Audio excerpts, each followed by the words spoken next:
Tumekuja hapa kuungana na familia, Mama Rachel, watoto wa mzee, familia hii, watu wa kijiji hapa, kumshukuru Mungu kwa maisha ya mzee number 1, na vile vile kuomboleza na watu wa hapa,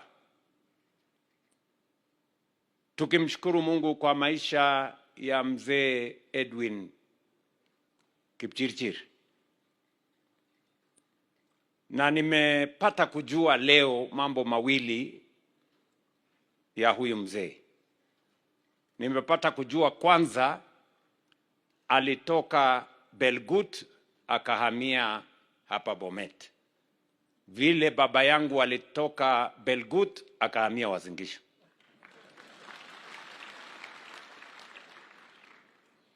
Mimi pia nimepata kujua huyu mzee anaitwa Kipchirchir kama mimi,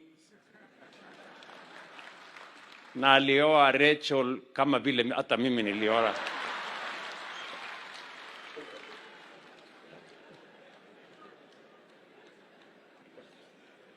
So mimi sijasema nimejipanga kama huyu mzee, nimesema tu vile historia ilivyo.